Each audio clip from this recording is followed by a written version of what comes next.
வணக்கம் ஸ்டூடெண்ட்ஸ். இன்னைக்கு வீடியோவில் நம்ம பார்க்க போகிறது +2 கம்ப்யூட்டர் அப்ளிகேஷனில் யூனிட் 1ல் chapter 3 introduction to database management சிஸ்டமில் பார்ட் 1 வீடியோ பார்க்க போகிறோம். நம்ம சோஃபார் பார்த்தீங்கன்னா கம்ப்யூட்டர் அப்ளிகேஷனில் 2 லெசன்ஸ் நம்ம கம்ப்ளீட் பண்ணியிருக்கோம். Chapter 1, chapter 2 multimedia and desktop application அப்படின்ற சாப்டரும் and introduction to Adobe Page மேக்கர்ன்ற சாப்டரும் வந்து உங்களுக்கு கம்ப்ளீட் பண்ணியிருக்கேன். ஸோ இந்த வீடியோ பார்க்காதவங்க, அந்த 2 சாப்டர் பார்க்காதவங்களோட பிளேலிஸ்ட் வந்து மேலே ஐ பட்டனில் தரேன் அண்ட் மோரோ டிஸ்கிரிப்ஷன்லையும் அந்த ஒரு லிங்க் நான் உங்களுக்கு தரேன். வீடியோ ஸ்கிப் பண்ணாமல் பாருங்கள், அப்போ தான் சொல்ல ஒரு கண்டென்ட்டும் உங்களுக்கு ஈஸியாக அண்டர்ஸ்டாண்ட் ஆகும். ஸோ வாங்க வீடியோக்குள்ளே போகலாம்.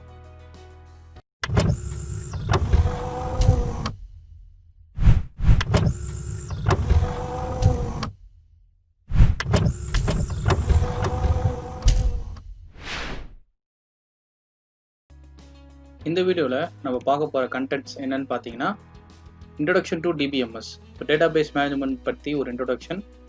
அதுக்கப்புறம் பார்த்தீங்கன்னா எவல்யூஷன் ஆஃப் டிபிஎம்எஸ், ஸோ எப்படியெல்லாம் வந்து டிபிஎம்எஸ் வந்து ஸ்டார்டிங்கில் ஸ்டார்ட் ஆச்சு, ஸோ அதுக்கப்புறம் எப்படி வந்து டிபிஎம்எஸ் அது வந்து உருவாச்சு அப்படின்றத அதோட எவல்யூஷன் பார்க்க போகிறோம். அண்ட் ஃபைனலாக பார்த்தீங்கன்னா டிபிஎம்எஸ் கான்செப்ட், என்னென்ன கான்செப்ட் மூலமாக வந்து இந்த டிபிஎம்எஸ் ஒர்க் ஆகுது அப்படின்றத நம்ம பார்க்கலாம். Database management system. So database management system அப்படின்னா என்னென்னு பார்க்குறதுனா, டேட்டாபேஸ்னால் என்னென்னு நம்ம பார்க்கணும். ஸோ டேட்டாபேஸ்னால் என்னென்னு பார்த்தீங்கன்னா, database is a place where we store, retrieve and manage data. So database அப்படின்றது டேட்டான்றது நம்மளுக்கு ஃபஸ்ட் நம்ம பார்க்குறது முன்னாடி பேஸ்னால் என்னென்னு பார்த்தீங்கன்னா, ஸோ அது ஒரு பிளேஸ். ஸோ அந்த இடத்துல நம்ம ஒரு டேட்டாஸை நம்ம ஸ்டோர் பண்ணுறோம். ஸோ ஸ்டோர் பண்ண டேட்டாஸை நம்ம ரிட்ரீவ் பண்ண போகிறோம், திருப்பி நம்ம எடுக்க போகிறோம். அதுக்கப்புறம் அதுக்கு ப்ராசஸாக என்ன பண்ண போகிறோம், மேனேஜ் பண்ண போகிறோம். அதுதான் உங்களுக்கு வந்து டேட்டாபேஸ் சொல்கிறாங்க. ஸோ டேட்டானா என்ன அப்படின்னு பார்த்தீங்கன்னா, அது ஒரு மீனிங்ஃபுல் இன்ஃபர்மேஷன். ஸோ நம்ம நேம், ஸோ நமக்கு ஃபேவரட் கலர்ஸ், இந்த மாதிரி ஒரு எக்ஸாம்பிளுக்குன்னு சொல்கிறது. ஸோ ஒரு இன்ஃபர்மேஷன் கொடுக்கறது, அதுதான் டேட்டா. அப்போ நான் வாங்குகிற டேட்டாவை ஒரு இடத்துல நான் ஸ்டோர் பண்ணி வைக்கிறதுக்கு பேஸ் தான் என்னது உங்களுக்கு டேட்டா பேஸ் அப்படின்னு சொல்கிறாங்க. அப்போ மேனேஜ்மெண்ட் சிஸ்டம் அப்படின்னா என்ன சார் அப்படின்னு சொல்லிட்டு பார்த்தீங்கன்னா, it refers a set of programs to manage the data we have with the various actions like storing, retrieving and filtering. So management system is a set of program. அது ஒரு program என்ன பண்ணுன்னா, நான் வாங்குகிற டேட்டாவை நான் ஸ்டோர் பண்ணி வைக்கிறதுக்கு மேனேஜ் பண்ணுது. ஸோ இந்த இடத்துல இந்த டேட்டாஸ் வைக்கணும், இந்த இடத்துல வந்து இப்போ ஃபார் எக்ஸாம்பிள் ஒரு லைப்ரரினா, லைப்ரரியில் பார்த்தீங்கன்னா நம்மளுக்கு it is arrange in some way, ஒரு அரேஞ்ச்மெண்ட் பண்ணியிருக்கோம். தமிழ் டிபார்ட்மெண்ட்லாம் ஒரு பக்கம் இருக்கும், இங்கிலீஷ் நாவல்ஸ்லாம் ஒரு ரேக்கில் இருக்கும். இப்போ சயின்டிஃபிக் ரிசர்ச் பண்ண போகிறாங்க, சயின்ஸ் ரிலேட்டட் புக்ஸ்லாம் பார்த்தீங்கன்னா அது ஒரு ஃப்ளோரில் இருக்கும். ஸோ இப்படின்னு சொல்லிட்டு அதை அரேஞ்ச் பண்ணி டேட்டாஸ் எல்லாம் மேனேஜ் பண்ணி ஒரு ப்ராப்பராக அரேஞ்ச் பண்ணி வைக்கிறதுக்காக நம்ம யூஸ் பண்ணுறது தான் மேனேஜ்மெண்ட் சிஸ்டம். ஸோ அது நம்ம சிஸ்டமில் பண்ண போகிறதுனால ஒரு ப்ரோக்ராமாக அது நம்ம என்ன பண்ணுறோம், க்ரியேட் பண்ணுறோம். ஸோ அதுதான் பார்த்தீங்கன்னா உங்களுக்கு டேட்டாபேஸ் மேனேஜ்மெண்ட் சிஸ்டம் அப்படின்னு நமக்கு சொல்கிறாங்க. ஸோ ஒரு குட் டேட்டாபேஸ் சாஃப்ட்வேர் எப்படி இருக்குன்னு பார்த்தீங்கன்னா, அது பார்க்கறதுக்கு முன்னாடி உங்களுக்கு புக்ஸில் பார்த்தீங்கன்னா உங்களுக்கு 2 சாஃப்ட்வேர்ஸ் கொடுத்துருக்காங்க. ஸோ நம்ம பார்க்க போகிறது பார்த்தீங்கன்னா உங்களுக்கு வந்து ஆரக்கிள் டேட்டாபேஸ் இருக்குது, அப்புறம் பார்த்தீங்கன்னா MySQL டேட்டாபேஸ் இருக்குது. ஸோ இதுதான் பார்த்தீங்கன்னா பேசிக்காக நல்ல ஒரு குட் டேட்டாபேஸ் சாஃப்ட்வேர் சொல்லிட்டுனா இது 2 தான் நம்ம இப்போ மார்க்கெட்டிங்கில் அவைலபிளாக இருக்குது. ஸோ இப்போ ஒரு குட் டேட்டாபேஸ் சாஃப்ட்வேராக இருக்கணும்னா ஃபஸ்ட்டு வந்து பார்த்தீங்கன்னா giving protection to our data. நான் கொடுக்குற டேட்டாஸ் ஒருத்தரை நான் நம்பி கொடுக்கும்போது அந்த டேட்டாஸ் வந்து எனக்கு ஃபஸ்ட்டு நான் யோசிக்கிறது பார்த்தீங்கன்னா ப்ரொடெக்ஷன், அது எந்த அளவுக்கு செக்யூராக இருக்கும் அப்படின்றதான் நம்ம வந்து ஃபஸ்ட் நம்ம பார்க்குறது. அதுக்கப்புறம் பார்த்தீங்கன்னா user friendly to the users. So அதை நான் யூஸ் பண்ணுறதுக்கும் எனக்கு வந்து ஈஸியாக இருக்கணும். அப்படி தான் வந்து ஒரு நல்ல டேட்டாபேஸ் சாஃப்ட்வேருக்கான குவாலிட்டிஸ். ஸோ செக்யூரிட்டியாகவும் இருக்கணும், அதே சமயம் நான் யூஸ் பண்ணுறதுக்கு இட் மஸ்ட் பி சம்வாட் ஈஸியாக இருந்தால் தான் என்னால் யூஸ் பண்ண முடியும். ரொம்ப காம்ப்ளிகேட்டாக இருந்ததுன்னா அது இன்னும் தான் ப்ரொடெக்ஷன் ரொம்ப அதிகமாக கொடுத்தாலுமே யூஸ் பண்ணவே கஷ்டமாக இருக்கும்போது மோஸ்ட்லி நம்ம என்ன பண்ண மாட்டோம், அதை ப்ரிஃபர் பண்ண மாட்டோம். அப்போ ஒரு குட் சாஃப்ட்வேர் டேட்டாபேஸ் சாஃப்ட்வேராக இருக்கணும்னா அது ப்ரொடெக்ஷன் செக்யூரிட்டியாக இருக்கணும், அதுக்கப்புறம் நம்ம யூஸ் பண்ணுறதுக்கும் ஈஸியாக இருக்கணும். ஸோ அதுதான் உங்களுக்கு வந்து குட் டேட்டாபேஸ் சாஃப்ட்வேர் சொல்கிறாங்க. ஸோ நெக்ஸ்ட் நம்ம பார்க்க போகிறது பார்த்தீங்கன்னா, ஸோ டேட்டாபேஸ் டிபிஎம்எஸோட definition. A database management system (DBMS) is a system software for creating and managing database. The DBMS provide user and programmers with systematic way to create, retrieve, update and manage data. So already நம்மளுக்கு இப்போ பார்த்தது தான். So இது ஒரு system software, இது ஒரு software. So டேட்டாபேஸை வந்து என்ன பண்ணுறது, க்ரியேட் பண்ணுறதுக்கும் அதை மேனேஜ் பண்ணுறதுக்கும் யூஸ் பண்ணுறாங்க. ஸோ இது யூஸருக்கும் ப்ரோக்ராமுக்கும் என்ன பண்ணுறாங்க, எப்படி ஒரு வேவை க்ரியேட் பண்ணுறாங்கன்னு பார்த்தீங்கன்னா, ஸோ டேட்டாவை நம்ம க்ரியேட் பண்ணலாம், ரிட்ரீவ் பண்ணலாம், அப்டேட் பண்ணலாம், அப்புறம் என்ன பண்ணலாம், மேனேஜ் பண்ணலாம். ஸோ க்ரியேட் பண்ணுறது என்ன, நானாக புதுசாக ஒரு டேட்டாஸை நான் கொடுக்குறது தான் க்ரியேட்டிங். ரிட்ரீவ்னா நான் கிரியேட் பண்ண டேட்டாஸை நான் திரும்பி பார்க்கணும், எனக்கு என் டேட்டாஸ் என்னென்ன இருக்குன்றதை நான் செக் பண்ணுறதுக்காக இருந்தது ரிட்ரீவ் பண்ணுறாங்க. அப்டேட் பண்ணோன்னா ஆல்ரெடி கொடுத்துருக்க டேட்டாஸில் ஏதாவது நான் ஸ்லைட் மாடிஃபிகேஷன் பண்ணோன்னா அதுதான் பார்த்தீங்கன்னா அப்டேட். ஸோ மேனேஜ் டேட்டானா ஸோ அது கரெக்டாக மேனேஜ் ஆயிருக்கா அப்படின்றத நம்ம ஒரு வாட்டியும் நம்ம கிராஸ் செக் பண்ணிக்கிறதுக்காக கொடுத்துருக்காங்க. இதுதான் பார்த்தீங்கன்னா உங்களுக்கு டிபிஎம்ஸோட டெஃபினிஷன். ஸோ என்ன கைண்ட் ஆஃப் டேட்டா நம்ம வந்து ஸ்டோர் பண்ணுவோம் டேட்டா பேஸில் அப்படின்னு பார்த்தீங்கன்னா, grouping only related data together and storing them under one group name called table. இப்போ டேட்டாஸை நான் எப்படி ஸ்டோர் பண்ணணும் அப்படின்னு நம்ம பார்க்கணும்னா, ஆல்ரெடி உங்களுக்கு லைப்ரரி எக்ஸாம்பிள் சொன்னேன். ஸோ ஃபார் எக்ஸாம்பிள் ஒரு லைப்ரரி எடுத்துங்க, அதில் தமிழ் புக், இங்கிலீஷ் புக்கு, அப்புறம் science related books, mathematic related books எல்லாமே ஒரே ரேக்கில் இருந்ததுன்னா நம்மளால் அதை ஃபைண்ட் அவுட் பண்ண முடியுமா? முடியாது. அப்போது நான் டேட்டாஸை குரூப் பண்ணுறேன் எப்படின்னா, only related data together. So ரிலேட்டடான டேட்டாஸை மட்டும் என்ன பண்ணுறேன், குரூப் பண்ணுறேன். எப்படி? தமிழ் புக் அப்படிலாம் எடுத்தோம்னா தமிழ் புக் எல்லாமே எனக்கு ஒரு ரேக்கில் வரணும், இப்போ இங்கிலீஷ் புக்லாம் இங்கிலீஷ் புக் தனி ரேக்கில் வரணும் அப்படின்னு சொல்லிட்டு எல்லா சப்ஜெக்ட்டுமே நான் என்ன பண்ணுறேன், தனித்தனி ஷெல்ஃப்லையோ இல்லை தனித்தனி கபோர்ட்லையோ தனித்தனி ரேக்லையோ என்ன பண்ணுறேன், செப்பரேட் பண்ணி கொடுக்குறேன். ஸோ இங்கே நம்ம எப்படி பண்ண போகிறோம்னா with the help of table. So table மூலமாக நம்ம என்ன பண்ண போகிறோம், ரோஸ் தனியாக, காலம்ஸ் தனியாக. இப்போ காலம்ஸ் எல்லாம் வந்து ஒரு பர்டிகுலர் டேட்டாஸை மட்டும் ஸ்டோர் பண்ணணும். ரோஸ் இதை பற்றி நம்ம டீட்டெயில்டாக, ரோஸ் அண்ட் காலம்ஸை பற்றி நம்ம டீட்டெயில்டாக என்ன பண்ணால் டேபிள் நடத்தும் போது பார்க்கலாம். ஸோ இங்கே நம்ம பார்க்கும்போது என்னன்னா, எப்படி வந்து டேட்டாஸ் வந்து நம்ம ஸ்டோர் பண்ணுவோம் அப்படின்னு பார்த்தீங்கன்னா through the table. So table format மூலமாக தான் நம்ம வாங்குகிற டேட்டாஸ் என்ன பண்ணுவோம், ஸ்டோர் பண்ணுவோம் அப்படின்னு சொல்லிட்டு பார்க்கணும். ஸோ இதுக்கு முன்னாடிலாம் எப்படி இருந்தது அப்படின்றத இப்போ பார்க்க போகிறோம், evolution of DBMS. So DBMS இப்போ நம்ம பார்க்குறத டிபிஎம்எஸ் பார்த்தீங்கன்னா வந்து வெறும் நம்ம டேபிள் ஃபார்மேட்டில் ஸ்டோர் பண்ணுறோம். ஸோ வெரி ஃபர்ஸ்ட் அப்போ எப்படி இருந்தோம் பார்த்தீங்கன்னா, இந்த டிபிஎம்எஸ் எப்போ வந்ததுன்னா நியர்லி பார்த்தீங்கன்னா 40 years பிஃபோர்ஸ் வந்து இந்த டேட்டா பேஸ், இந்த மேனேஜ்மெண்ட், டேட்டா ஃபைல்ஸை வந்து மேனேஜ் பண்ணுறது இது வந்து கான்செப்ட் வந்து 40 years வந்தது. ஸோ வெரி ஃபர்ஸ்ட்டு வந்து to store the data in earlier days punch record technology used. So punch records use பண்ணி என்ன பண்ணாங்க, டேட்டாஸ் என்ன பண்ணாங்க, ஸ்டோர் பண்ணாங்க. ஸோ ஸ்டோர் பண்ணும்போது பஞ்ச் ரெக்கார்ட் கான்செப்ட் மூலமாக நம்ம ஆல்ரெடி தெரியும், ஃபர்ஸ்ட் ஜென்ரேஷன் ஆஃப் கம்ப்யூட்டர்லாம் பார்த்தீங்கன்னா உங்களுக்கு டேட்டாஸ் எல்லாமே இந்த பஞ்ச் ரெக்கார்ட்ஸ் மூலமாக தான் என்ன பண்ணாங்க, ஸ்டோர் பண்ணாங்க. ஸோ அதுக்கப்புறம் பார்த்தீங்கன்னா இது முடிஞ்ச உடனே ஃபைல் சிஸ்டம் வந்தது. The file system are known as a predecessor of database system. So database க்கு முன்னாடி ஃபைல் சிஸ்டம் தான் நம்மளுக்கு வந்து ஃபர்ஸ்ட் நம்ம யூஸ் பண்ண ஒரு கான்செப்ட். வேரியஸ் அசஸ் மெத்தட் இந்த ஃபைல் சிஸ்டம். ஸோ இந்த ஃபைல் சிஸ்டம் நம்ம அசஸ் பண்ணுறதுக்கு நிறைய மெத்தட் இருக்குது. ஸோ கிட்டத்தட்ட பார்த்தோன்னா 3 மெத்தட் இருக்குது. ஃபர்ஸ்ட்டு பார்த்தீங்கன்னா இண்டெக்ஸ் மெத்தட். ஸோ இண்டெக்ஸ் மெத்தட்னா என்ன, இப்போ நம்ம ஒரு புக் எடுக்கிறோம், இப்போ ஃபார் எக்ஸாம்பிள் ஒரு பாட்டு புக் இருக்குன்னு வச்சுங்களேன், இல்லை ஃபார் எக்ஸாம்பிள் ஏதாவது ஒரு நாவல் புக் இருக்குன்னா, ஸோ அதோட இண்டெக்ஸில் சொல்லியிருப்பாங்க ஒரு சாப்டரும் எந்த பேஜில் இருக்குது அப்படின்ற ஃபைல் பண்ணி இருக்கும். ஸோ அதை வச்சு நான் என்ன பண்ணலாம், இண்டெக்ஸ் பேஸ்ட் நம்ம என்ன பண்ணலாம் ஃபைல் சிஸ்டம். அப்போ ஃபர்ஸ்ட் எடுத்து இண்டெக்ஸில் கொடுத்துருவாங்க, ஸோ இந்த பர்டிகுலர் பர்சனோட ஃபைல் வந்து இந்த பேஜில் இருக்குது, இந்த பர்டிகுலர் ஃபைல் வந்து இந்த ரேக்கில் இருக்குது அப்படின்னு சொல்லிட்டு இண்டெக்ஸ் பேஸ் கொடுத்துருவாங்க. அதை வச்சுமே என்ன பண்ணால் நம்ம ஃபைல் அசஸ் பண்ணிக்கலாம். ரெண்டாவது பார்த்தீங்கன்னா ரேண்டம். ஸோ எப்படியே ரேண்டமாக என்ன பண்ணியிருப்பாங்க, ஃபைலை வச்சுருப்பாங்க, நமக்கு ஒன்று ஒன்றா சர்ச் பண்ணி என்ன பண்ணலாம், நம்ம எடுத்துக்கலாம் ஒன்று. ரெண்டாவது தேர்ட் பார்த்தீங்கன்னா சீக்வன்ஷியல் அசஸ். சீக்வன்ஷியல் அசஸ்னா என்ன அர்த்தம், 1 by 1. ஸோ இது முடிச்சுட்டு தான் அடுத்த இது போக முடியும், இந்த ஃபைலை முடிச்சுட்டு அடுத்த ஃபைல் போக முடியும்னு சொல்லிட்டு சீக்வன்ஸ் என்ன பண்ணியிருப்பாங்க, அசஸ் பண்ணியிருப்பாங்க ஃபைல் சிஸ்டமில். ஸோ இந்த மாதிரி நம்மளுக்கு நிறைய ட்ராபேக்ஸ் இருந்ததுனால இந்த ஃபைல் சிஸ்டமில் ஸோ பார்த்தீங்கன்னா ஃபைல் சிஸ்டம் நிறைய லிமிடேஷன்ஸ் நம்மளுக்கு இருந்தது. ஸோ முதல் லிமிடேஷன்ஸ் என்னன்னு பார்த்தீங்கன்னா data duplications. The same data is used in a multiple resource for processing, thus create a multiple copies of the same data, wasting space. So data duplication ஜாஸ்தி ஆயிடுச்சு இதில் file சிஸ்டமில். எப்படி டேட்டா டூப்ளிகேஷன் ஜாஸ்தி ஆயிடுச்சு அப்படின்னு சொல்லிட்டு பார்த்தீங்கன்னா ஒரு சின்ன எக்ஸாம்பிள் சொல்கிறேன். இப்போ ஃபார் எக்ஸாம்பிள் நான் வந்து ஒரு ஷாப் போகிறேன், ஒரு ட்ரெஸ் ஷாப் போகிறேன், இல்லை வந்து ஒரு சூப்பர் மார்க்கெட் நான் போகிறேன். சூப்பர் மார்க்கெட் போகும்போது நான் என்ன பண்ணுறேன், ஃபார் எக்ஸாம்பிள் நான் ஏதோ ஒரு ப்ராடக்ட் நான் வாங்குறேன். ஸோ அந்த ப்ராடக்ட் வாங்கும்போது என்ன ப்ராடக்ட்டு, எவ்வளோ ப்ரைஸு, நம்மளோட அட்ரஸ் வந்து நோட் பண்ணுறாங்கன்னு வச்சுங்க. ஸோ ஒரு ப்ராடக்ட் வாங்குறேன், அதோட ப்ரைஸ் இருக்குது, அதோட அட்ரஸ் நம்ம அட்ரஸ் கொடுக்குறோம். ஸோ இப்போ என்ன பண்ணுறேன், மறுபடியும் நான் என்ன பண்ணுறேன், இன்னொரு ப்ராடக்ட் வாங்குறேன். ஸோ மறுபடியும் நான் ஒரு 3-4 ப்ராடக்ட் வாங்கும்போது ஸோ 3-4 ப்ராடக்டோட product name as well as அதோட ப்ரைஸ் வந்து உங்களுக்கு டிஃபராக இருக்கும். பட் அட்ரஸ்ன்ற இடத்துல பார்த்தீங்கன்னா ஒரே அட்ரஸ் தான் நான் என்ன பண்ணியிருப்பேன், 4 இடத்துலையும் கொடுத்துருப்பேன். ஸோ அப்போ என்ன ஆகுது, எனக்கு டேட்டா வந்து டூப்ளிகேட் ஆகுது.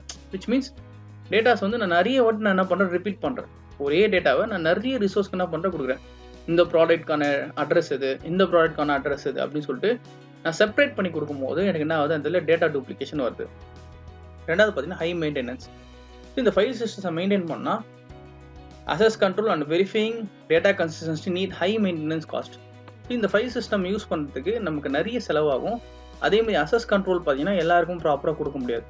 ஒரு பர்டிகுலர் பர்சன்ஸ் மட்டும் தான் அதை என்ன பண்ண முடியும், அசஸ் பண்ண முடியும் அப்படின்ற மாதிரி நம்மளுக்கு என்ன பண்ணுவாங்க இந்த ஃபைல் சிஸ்டத்தில் கொடுத்துருக்காங்க.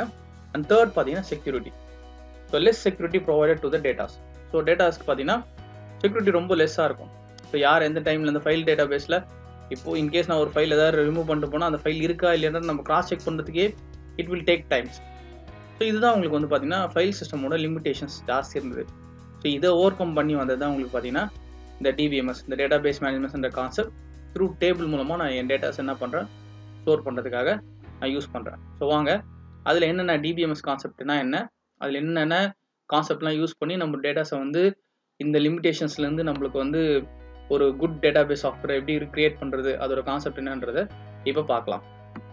இப்போ நம்ம பார்க்க போகிறது டேட்டா பேஸ் கான்செப்ட். இப்போ டிபிஎம்எஸ் கான்செப்டில் பார்த்தீங்கன்னா 2 பேசிக் கான்செப்ட் இருக்குது. ஒன்று பார்த்தீங்கன்னா ஆசிட் ப்ராப்பர்ட்டிஸ் அண்ட் செகண்ட் ஒன்று பார்த்தீங்கன்னா கன்கரன்சி, கண்ட்ரோல் அண்ட் லாக்கிங். இப்போ நம்ம பார்க்க போகிறது பார்த்தீங்கன்னா ஆசிட் ப்ராப்பர்ட்டிஸ். இந்த ஆசிட் ப்ராப்பர்ட்டி பார்த்தீங்கன்னா இதோட அக்ரோனம் பார்த்தீங்கன்னா A stands for atomicity, C stands for consistency, I stands for isolation and D stands for durability. இந்த 4ஓட வேர்டை வந்து உங்களுக்கு அக்ரோனம் வந்து என்ன பண்ணுறாங்க, ஆசிட் ப்ராப்பர்ட்டின்னு ஒன்று கொடுத்துருக்காங்க. இந்த ஆசிட் ப்ராப்பர்ட்டி எதுக்கு யூஸ் பண்ணணும்னு பார்த்தீங்கன்னா it satisfies the data base transaction. So data பேஸோட டிரான்சாக்ஷன் எனக்கு கரெக்டாக போய் ரீச் ஆயிருக்கா அப்படின்றத என்ஷூர் பண்ணிக்கிறதுக்காக இந்த ஆசிட் ப்ராப்பர்ட்டி யூஸ் பண்ணுறாங்க. இப்போ டேட்டா டிரான்சாக்ஷன் என்ன சார் அப்படின்னு பார்த்தீங்கன்னா, இப்போ நான் வந்து ஃபார் எக்ஸாம்பிள் ஒரு டிரான்சாக்ஷன் நடக்கும்போது அந்த டேட்டாஸ் வந்து ஃபுல்லாக போயிட்டு அந்த டெஸ்டினேஷனில் ரீச் ஆச்சா அப்படின்றத நான் என்ஷூர் பண்ணுறதுக்காக தான் டேட்டா டிரான்சாக்ஷன் சொல்கிறாங்க. அப்படி சப்போஸ் அது டிரான்சாக்ஷன் எனக்கு கம்ப்ளீட் ஆகலை, இன்கம்ப்ளீட்டாக இருக்குன்னா மறுபடியும் அந்த டேட்டா பேஸ்க்குள்ளேயே அது வந்துடுச்சா அந்த டேட்டாஸு அப்படின்றத நம்ம என்ன பண்ணணும், செக் பண்ணணும். இதுக்காக தான் என்ன பண்ணுறாங்க, இந்த ஆசிட் ப்ராப்பர்ட்டின்ற கான்செப்ட் வந்து யூஸ் பண்ணுறாங்க. இப்போ ஃபர்ஸ்ட் நம்ம பார்க்க போகிறது பார்த்தீங்கன்னா atomicity. All or nothing. While updating the data in a database for the user performing the update operation, this updation is called as a transaction, either it commit or abort. So atomicity அப்படின்னா பார்த்தீங்கன்னா all or nothing, எல்லாம் இல்லை ஒன்றுமே இல்லை. இப்போ நான் ஒரு டேட்டாஸை நான் அப்டேட் பண்ணும்போது எனக்கு ஃபுல் டேட்டாஸும் போய் சேர்ந்தால் மட்டும்தான் அந்த டேட்டா பேஸ் வந்து எனக்கு கம்ப்ளீட் ஆகிடுச்சு அப்படின்றதுக்கு டேட்டா பேஸ் கம்ப்ளீட் ஆகுதுன்றது அர்த்தம். சப்போஸ் எனக்கு பார்ஷியலாக போயிருக்கு அப்படின்னு ஆச்சுன்னா டேட்டா பேஸ் என்ன பண்ணிடும், அந்த டிரான்சாக்ஷனை அபார்ட் பண்ணிடும். ஸோ அப்போ அட்டாமிசிட்டி அப்படின்னு என்ன மீன் பண்ணுறாங்கன்னா, ஒன்று டேட்டாஸ் சென்ட் பண்ணால் ஃபுல்லாக போய் ரீச் ஆகணும், ஃபுல்லாக போய் ரீச் ஆனால் தான் டேட்டா பேஸ் கம்ப்ளீட் ஆகும், டிரான்சாக்ஷன் சக்சீட் ஆகிடும். அப்படி டிரான்சாக்ஷன் வந்து அப்டேஷன் எனக்கு வரல, எனக்கு போய் சேர்ந்துதான்றது எனக்கு டவுட்டாக இருக்குது அப்படின்னும் போது அகைன் என்ன பண்ணணும், அந்த டிரான்சாக்ஷன் என்ன பண்ணணும், அபார்ட் பண்ணிவிட்டு மறுபடியும் டேட்டா பேஸ்க்கே வந்துடும். இதுதான் பார்த்தீங்கன்னா உங்களுக்கு அட்டாமிசிட்டின்னு சொல்கிறாங்க. இதுக்கு ஒரு பெஸ்ட் எக்ஸாம்பிள் சொன்னோம் அப்படின்னு பார்த்தீங்கன்னா, இப்போது என் அக்கௌண்ட்டில் ஒரு 1000 rupees இருக்குது. ஸோ என் அக்கௌண்ட்டில் இருக்க 1000 rupees என்ன பண்ணுறேன், friend 1 அப்படின்னு ஒரு அக்கௌண்ட்டுக்கு நான் என்ன பண்ணுறேன், ட்ரான்ஸ்ஃபர் பண்ண போகிறேன். 1000 rupeesன்றதை என் friend 1 அப்படின்னு ஒரு பர்சனுக்கு நான் என்ன பண்ணுறேன், ட்ரான்ஸ்ஃபர் பண்ணுறேன். இப்போ நான் என்ன பண்ண போகிறோம், ட்ரான்ஸ்ஃபர் பண்ணும்போது பார்த்தீங்கன்னா இப்போ நான் அனுப்பும் போது எனக்கு என்ன ஆகும், டெபிட் ஆகும். ஸோ அவருக்கு வந்து அந்த 1000 rupees போய் சேர்ந்தவொடனே அவருக்கு என்ன ஆகும், கிரெடிட் மெசேஜ் வரும். அப்போ என் அக்கௌண்ட்டில் இருந்து நான் ஒரு 1000 rupees நான் சென்ட் பண்ணும்போது எனக்கு வந்து 1000 rupees வந்து டெபிட் ஆகிடுச்சு அப்படின்னு சொல்லிட்டு எனக்கு மெசேஜ் வரணும்.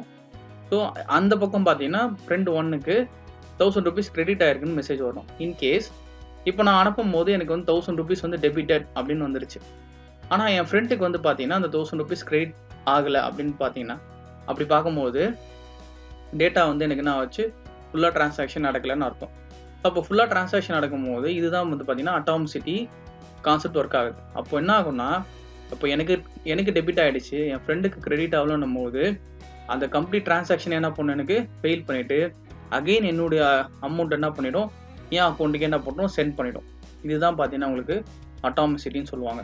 ஸோ அப்போது all or nothing. So transaction இருந்தால் அப்போ அட்டாமிசிட்டி எப்போ என்ஷூர் ஆகும்னா, என் அக்கௌண்ட்லேருந்து பணம் போனோன்னே எனக்கு டெபிட்னு வரணும், என் ஃப்ரெண்டுக்கு அக்கௌண்ட் போனால் அது கிரெடிட்னு ஆகணும். ஸோ போத் எண்ட்லேயுமே எனக்கு டிரான்சாக்ஷன் கம்ப்ளீட் ஆனால் மட்டும்தான் அது ஃபுல்லி கம்ப்ளீட்டாக டிரான்சாக்ஷன் அர்த்தம். இதில் ஏதாவது ஒன்று நடக்கலாம் கூட மொத்த டிரான்சாக்ஷன் என்ன பண்ணணும், அபார்ட் பண்ணிவிட்டு பழைய இடத்துக்கு என்ன ஒன்றும் டேட்டா வந்துடும். இதுதான் பார்த்தீங்கன்னா அட்டாமிசிட்டி அப்படின்னு சொல்கிறாங்க. ஸோ நெக்ஸ்ட் பார்க்க போகிறது பார்த்தீங்கன்னா consistency. It ensure the change in data values to be constant at any given instant. This property helps in the successful transaction. For example இந்த கன்சிஸ்டன்சி என்ன சொல்ல வராங்கன்னா, ஃபார் எக்ஸாம்பிள் ஒரு டேட்டா பேஸ் டிரான்சாக்ஷன் நடக்குது. So ஒரு அக்கௌண்ட்லேருந்து நான் இன்னொரு அக்கௌண்ட் நான் ட்ரான்சாக்ட் பண்ணுறேன்னா என்ன நடக்கணும், அந்த ஓவரால் டேட்டா பேஸ் எனக்கு என்ன ஆகும்னா கன்சிஸ்டன்ட் ஆகணும். அப்போ ஓவரால் டேட்டா பேஸ்னு அர்த்தம் இப்போ நான் டிரான்சாக்ஷன் அனுப்புகிற போது எதுலேருந்து அமௌண்ட் சப்போஸ் கிரெடிட் பண்ணுறேன்னா எனக்கு வந்து அமௌண்ட் வந்திருக்கணும். இப்போ நான் டெபிட் பண்ணும்போது அமௌண்ட் அனுப்புறேன்னா எனக்கு டெபிட் ஆகிட்டு கரண்ட் பேலன்ஸ் எனக்கு என்ன ஆகணும், எல்லாத்துலேயுமே எனக்கு அந்த சேஞ்ச் நடக்கணும். அப்போ என்ன ஆகணும், 1000 rupees இப்போ என் அக்கௌண்ட்டில் ஒரு 2000 இருக்குன்னா 2000 எனக்கு என்ன ஆயிருக்கணும், 1000 rupees அனுப்பும்போது என்னுடைய பேலன்ஸும் 1000 ஆயிருக்கணும், இந்த டிரான்சாக்ஷனும் அங்கே முடிஞ்சிருக்கணும். ஸோ எல்லாமே ஓவரால் டேட்டா பேஸுமே எனக்கு என்ன ஆயிருக்கணும், அது கன்சிஸ்டன்ட் ஸ்டேட்க்கு வரணும். ஸோ எல்லா டேட்டா பேஸ் டிரான்சாக்ஷனும் பார்த்தீங்கன்னா ஒரு ஐசோலேஷனாகவே நடக்கும். இங்கே பார்த்தீங்கன்னா இந்த 4 ப்ராப்பர்ட்டியுமே பார்த்தீங்கன்னா எல்லாமே ஒன்று டிபெண்ட் பண்ணிடணும். இந்த கன்சிஸ்டன்சி கூட பார்த்தீங்கன்னா ஐசோலேஷன் சொல்கிறாங்க. ஸோ ஒரு டேட்டா பேஸ் ஒரு டிரான்சாக்ஷன் நடக்குதுன்னா அது தனியாக ஐசோலேட் பண்ணி எனக்கு என்ன ஆகும், டேட்டாஸ் கன்சிஸ்டண்ட்டாக முடிஞ்ச பிறகு தான் அடுத்த டிரான்சாக்ஷனுக்கே போகணும் அப்படின்ற மாதிரி சொல்கிறாங்க. ஸோ இதுக்கு ஒரு பெஸ்ட் எக்ஸாம்பிள் சொன்னால் உங்களுக்கு ஈஸியாக அண்டர்ஸ்டாண்ட் ஆகும்னு நினைக்கிறேன். ஃபார் எக்ஸாம்பிள் இப்போ நான் என் அக்கௌண்ட்டில் வந்து ஒரு 700 rupees இருக்குது. இப்போ நான் 700 rupeesல நான் என்ன பண்ண போகிறேன், என் ஃப்ரெண்டு ஒருத்தருக்கு ஃப்ரெண்ட் 1ன்றவருக்கு ஒரு 500 rupeesம் ஃப்ரெண்டு 2ன்றவருக்கு என்ன பண்ணுறேன் இன்னொரு ஒரு 500 rupeesம் நான் அனுப்பணும்னு நான் நினைக்கிறேன். அப்போ நான் அனுப்பும்போது பார்த்தீங்கன்னா ஃபஸ்ட்டு நான் என்ன பண்ணுறேன், என் அக்கௌண்ட்லேருந்து 700 இருக்கும் என் அக்கௌண்ட்டு. இப்போ நான் என்ன பண்ணுறேன், என் ஃப்ரெண்டு 1க்கு நான் என்ன பண்ணுறேன் 500 rupees அனுப்புகிறேன். அனுப்பும்போது என்ன நடக்கணும் அப்படின்னு பார்த்தீங்கன்னா, அந்த 500 rupees சென்ட் ஆகிடுச்சுன்னா அவருக்கு கிரெடிட் மெசேஜ் வரணும், எனக்கு டெபிட் ஆகிட்டு அந்த கரண்ட் பேலன்ஸ் 700லேருந்து 500 லெஸ் ஆகி எனக்கு 200 என்ன ஒன்று எனக்கு திருப்பி வந்துடணும். அப்படி வந்தால் தான் அதுக்கு பேர் கன்சிஸ்டன்சி. ஓகேங்களா? அப்படி வர அந்த டிரான்சாக்ஷன் முடிச்சுட்டு எனக்கு கன்சிஸ்டன்சி ஆகாமல் டேட்டா பேஸ் ஓவராலாக கன்சிஸ்டன்ட் ஆகாமல் இருந்ததுன்னா நான் ஃப்ரெண்ட் 2க்கு அனுப்பும்போது எனக்கு என்ன ஆகும்னு பார்த்தீங்கன்னா 500 அனுப்புகிறேன்னா எனக்கு டிரான்சாக்ஷன் ஃபெயில்டு ஆகணும். ஃபெயில்டு ஆகாமல் அதுவும் ப்ராசஸ் ஆகி ஃப்ரெண்டு 1க்கும் அனுப்ப முடியாமல் ஃப்ரெண்ட் 2க்கும் அனுப்ப முடியாத டேட்டா பேஸ் வந்து எனக்கு டேட்டாஸ் என்ன ஆகணும், ஸ்டன் ஆகி ஒரு பிளேஸ் நிற்கும். ஸோ இப்படி எனக்கு ஆகாமல் எனக்கு டேட்டாஸ் வந்து கரெக்டாக கன்சிஸ்டண்ட்டாக ஒரு டிரான்சாக்ஷன் முடிஞ்சோடனே அதை ஐசோலேட் பண்ணி எனக்கு அதோட டேட்டாஸ் எனக்கு ஃபுல்லாக கொடுத்த பிறகு தான் அடுத்த டிரான்சாக்ஷன் நடக்கணும். அப்படி நடந்தால் தான் அது பேர் என்னது கன்சிஸ்டன்சி. அப்டேட் நடந்தவுடனே எனக்கு உடனே எனக்கு என்ன ஆகும், டேட்டா பேஸ் அப்டேட் ஆகிட்டே இருக்கும். இதுதான் பார்த்தீங்கன்னா உங்களுக்கு கன்சிஸ்டன்சின்னு சொல்கிறாங்க. நெக்ஸ்ட் பார்க்க போகிறது பார்த்தீங்கன்னா ஐசோலேஷன். ஐசோலேஷன் என்ன சொல்ல வராங்க பார்த்தீங்கன்னா, when a multiple user do the transaction by accessing the same object at the same time, the transaction is known as a concurrent transaction. To prevent the conflict in the database, the transactions are isolated from the other user and serialized. This is known as a degree of consistency. இப்போ நம்ம பார்த்தீங்கன்னா இந்த consistency பார்க்கும்போதே எனக்கு பார்த்தீங்கன்னா at the same டைமில் நான் 700 rupees வச்சுருக்கும் போது ஃப்ரெண்ட் 1க்கும் ஃப்ரெண்ட் 2க்கும் ஒரே டைம் நான் அனுப்பும் போது எனக்கு என்ன ஆகுது, டிரான்சாக்ஷன் ஃபெயில் ஆகுது. ஒருத்தருக்கு டிரான்சாக்ஷன் கம்ப்ளீட் ஆகுது, இன்னொருத்தர் டிரான்சாக்ஷன் ஃபெயில் ஆகுது. அது எப்படி நடக்குதுன்னு பார்த்தீங்கன்னா இந்த ஐசோலேஷன் கான்செப்ட் மூலமாக தான். அப்போ என்ன ஆகுனா, every transaction should be isolated. ஒரு டிரான்சாக்ஷனும் இன்னொரு டிரான்சாக்ஷனும் என்ன இருக்காது, சம்மந்தம் இருக்கக்கூடாது. ஒரு டிரான்சாக்ஷன் முடிஞ்சு அது கன்சிஸ்டண்ட்டாக எனக்கு அப்டேட் ஆன பிறகு தான் எனக்கு என்ன ஆகுது, அடுத்த டிரான்சாக்ஷனுக்குள்ளே போகுது. ஸோ இதுதான் என்ன சொல்கிறாங்க, சீரியலைஸ்டு பேட்டர்ன் அப்படின்னு சொல்கிறாங்க. இப்போ ஒரு எக்ஸாம்பிள் பார்த்தீங்கன்னா நம்ம முன்னாடி பார்த்த எக்ஸாம்பிளே அதே தான் சொல்கிறாங்க. ஃபர்ஸ்ட் டிரான்சாக்ஷன் வந்து எக்ஸிக்யூட் ஆகிட்டு ஐசோலேஷன் தனியாக எக்ஸிக்யூட் ஆகிட்டு அது ஒரு அப்டேட்டட் டேட்டா பேஸில் என்ன பண்ணிடுறாங்க, சக்ஸஸ்ஃபுல்லாக எக்ஸிக்யூஷன் ஆகிடுச்சு அப்படின்னு சொல்கிறாங்க. அதுக்கப்புறம் பார்த்தீங்கன்னா செகண்ட் டிரான்சாக்ஷன் வருது. அந்த செகண்ட் டிரான்சாக்ஷன் எடுக்கும்போது ஃபர்ஸ்ட் டிரான்சாக்ஷன் எனக்கு சக்ஸஸ்ஃபுல்லாக கம்ப்ளீட் ஆனதுனால செகண்ட் டிரான்சாக்ஷன் பேலன்ஸ் எனக்கு என்ன ஆகுது, அப்டேட் ஆகுது. ஃபர்ஸ்ட் டிரான்சாக்ஷனோட பேலன்ஸ் எனக்கு என்ன ஆகுது, அப்டேட் ஆகுது. அதனால செகண்ட் டிரான்சாக்ஷன் நான் வந்து பண்ணும்போது எனக்கு என்ன ஆகுது, எரர் மெசேஜ் வருது. என்ன எரர் வருது, account balance is less than 500. So இதுதான் சொல்கிறாங்க, உங்களுக்கு வந்து ஐசோலேஷன் ப்ராப்பர்ட்டியும் கன்சிஸ்டன்சியும் உங்களுக்கு பார்த்தீங்கன்னா ஒன்றுக்கு ஒன்று அது ரிலேட் பண்ணியிருக்கோம். ஸோ கன்சிஸ்டன்சியும் நம்மளுக்கு எப்படி தேவைன்னா டிரான்சாக்ஷன் முடிஞ்சோடனே அதை அப்டேட் பண்ணி நம்மளுக்கு டேட்டாஸை கொடுக்கணும். ஐசோலேஷன் என்ன பண்ணணும், ஒரு டிரான்சாக்ஷனும் இன்னொரு டிரான்சாக்ஷனுக்கும் தனியாக சம்மந்தம் இருக்கக்கூடாமல் இருக்கணும். ஒரு டிரான்சாக்ஷன் தனியாக நடக்கணும், அந்த டிரான்சாக்ஷன் முடிஞ்ச பிறகு தான் அடுத்த டிரான்சாக்ஷன் நடக்கணும். அந்த ஒரு டிரான்சாக்ஷன் முடிஞ்சு அடுத்த டிரான்சாக்ஷன் நடக்கிறதுக்குள்ளேயே எனக்கு கன்சிஸ்டன்சியாக அந்த டேட்டா பேஸ்னாவும் கன்சிஸ்டன்ட் ஸ்டேட்டுக்கு வரணும். இது ரெண்டுமே ஒன்றுக்கு ஒன்று ரிலேட் ஆகும்போது தான் நம்ம டேட்டாஸ் எங்கேயுமே ஆகுது, லாஸ் ஆகாது. டிரான்சாக்ஷனும் உங்களுக்கு வந்து எந்த ஒரு இன்டரப்டும் இல்லாமல் கரெக்டாக ஃப்ளோ ஆகும். நெக்ஸ்ட் நம்ம பார்க்க போகிறது durability. It defines a system ability to recover all complete transactions during the failure of storage or a system. இப்போ இந்த டியூரபிலிட்டி என்ன சொல்ல வராங்க அப்படின்னு பார்த்தீங்கன்னா, ஒன்ஸ் டிரான்சாக்ஷன் எனக்கு சக்ஸஸ்ஃபுல்லாக கம்ப்ளீட் ஆகிடுச்சுன்னா அதோட சேஞ்ச் எல்லாமே உனக்கு பார்த்தீங்கன்னா பெர்மனெண்ட்டாக என்ன ஆகிடும், எனக்கு சிஸ்டமில் ஸ்டோர் ஆகிடும் ஒரு பேக்கப்பாக. ஓகேங்களா? இப்போ ஈவன் நம்மளுக்கு வந்து டிரான்சாக்ஷன் நடந்து முடிஞ்ச பிறகு ஒரு ஃபெயிலியர், ஒரு பவர் கட் ஆகுது, இல்லை சிஸ்டம் ஃபெயிலியர் ஆகுது அப்படின்னும் போது எனக்கு அந்த டேட்டாஸ் வந்து லாஸ் ஆகக்கூடாது. ஸோ எனக்கு வந்து டிரான்சாக்ஷன் முடிஞ்ச டிரான்சாக்ஷன் வரைக்கும் எனக்கு என்ன பண்ணணும், பேக்கப் எடுத்து வச்சுக்கும். ஸோ அந்த பேக்கப் எடுத்து வச்சுக்கும் போது திருப்பி நான் வந்து சேஞ்ச் பண்ணும்போது இல்லை அப்டேட் பண்ணும்போது எனக்கு அந்த அப்டேஷன் எல்லாமே எனக்கு நான் வந்து இந்த டியூரபிலிட்டி மூலமாக எனக்கு நான் வந்துடும். ஸோ இதுதான் பண்ணாங்க, இந்த சேஞ்சஸ் ஆர் பெர்மனெண்ட் ரிட்டன் இந்த சிஸ்டம். ஸோ இது என்ன பண்ணால் நம்ம டேட்டாஸ் வந்து திருப்பி ரிட்ரீவ் பண்ணுறதுக்கு ஈஸியாக இருக்கும் அப்படின்ற மாதிரி சொல்கிறாங்க. இதுதான் பார்த்தீங்கன்னா டியூரபிலிட்டி. ஸோ கம்ப்ளீட்டான டிரான்சாக்ஷன் முடிஞ்ச உடனே என்ன பண்ணணும்னா recover all the completed transaction, மொத்த டிரான்சாக்ஷனும் எல்லாத்தையும் என்ன பண்ணியிருக்கோம் சிஸ்டமில் வந்து ஸ்டோர் பண்ணி வச்சுக்கோம். ஸ்டோர் பண்ணிட்டு வச்சிச்சுன்னா ஒரு பவர் ஃபெயிலியர் ஆனாலும் சரி, இல்லை சிஸ்டம் கிராஷ் ஆனாலும் சரி, ஸோ நம்ம திருப்பி ரிட்ரீவ் பண்ணும்போது அந்த டேட்டாஸ் எல்லாமே எனக்கு நான் கம்ப்ளீட் டிரான்சாக்ஷன் டேட்டாஸ் எல்லாமே எனக்கு நான் பெர்மனெண்ட்டாக நான் எனக்கு ரிட்ரீவ் ஆகி கொடுக்கும்.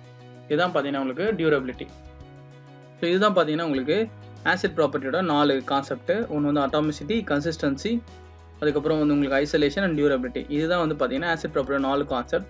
இந்த 4 கான்செப்ட்டுமே வந்து டேட்டா டிரான்சாக்ஷன் எப்படி நம்மளுக்கு நடக்குது, ஸோ அது டிரான்சாக்ஷன் நடக்கும்போது ஃபுல்லி டிரான்சாக்ஷனும் அந்த அப்டேஷன்லாம் எனக்கு கரெக்டாக ப்ராசஸாக நடக்குதா அப்படின்றத இந்த ஆசிட் ப்ராப்பர்ட்டி மூலமாக நம்மள வந்து என்ஷூர் பண்ணிக்கிறோம். ஸோ தட் நம்மளுக்கு டேட்டா லாஸ் ஆகாது. ஸோ டிரான்சாக்ஷனும் எனக்கு கரெக்டான டேட்டாஸ் எனக்கு வந்து ரிட்ரீவ் பண்ணி கொடுக்கும். நெக்ஸ்ட் கான்செப்ட் பார்த்தீங்கன்னா உங்களுக்கு கன்கரன்சி கண்ட்ரோல் அண்ட் லாக்கிங். இதில் என்ன சொல்ல வரேன், it is a DBMS mechanism used for data sharing. When the same data is shared among the multiple users, proper access control is needed and privilege to change the application data items is controlled through the locking. இது பார்த்தீங்கன்னா data sharing. இப்போ நான் ஒரு datas நான் use பண்ணுறேன், அந்த data நான் share பண்ணும்போது அது கரெக்டாக மல்டிபிள் யூசர்ஸ் காணும்போது அந்த டேட்டாஸ் வந்து நான் என்ன பண்ணணும், அதுக்கு ஒரு கண்ட்ரோல்ஸ் கொடுக்கணும். ஃபார் எக்ஸாம்பிள் ஒரு சில டாக்குமெண்ட்லாம் பார்த்தீங்கன்னா நம்மளால் என்ன பண்ணணும், எடிட் பண்ண முடியாது. அதை நம்ம ரீட் மட்டும் தான் பண்ண முடியும். ஸோ ரீடிங் ஆப்ஷன்ஸ் மட்டும் தான் கொடுப்பாங்க. அதை போய் நம்ம எந்த எடிட் ஆப்ஷனும் என்ன பண்ண முடியாது. அதில் இந்த கண்ட்ரோல்ஸ் எல்லாம் என்ன பண்ணுவோம், லாக் பண்ணி வச்சுருப்பாங்க. இதுதான் உங்களுக்கு கன்கரன்சி அண்ட் கண்ட்ரோல் லாக்கிங் அப்படின்னு சொல்கிறாங்க. ஸோ இந்த வீடியோ உங்களுக்கு அண்டர்ஸ்டாண்ட் ஆயிருக்கும்னு நினைக்கிறேன். ஸோ இதேமாதிரி நெக்ஸ்ட் கான்செப்ட் நம்ம பார்க்க போகிறது தான் டேட்டா பேஸ் மாடல்ஸ் பற்றி பார்க்க போகிறோம். ஸோ இந்த கான்செப்ட் உங்களுக்கு ஈஸியாக அண்டர்ஸ்டாண்ட் ஆயிருக்கும்னு நினைக்கிறேன். தேங்க்ஸ் ஃபார் வாட்சிங். பை.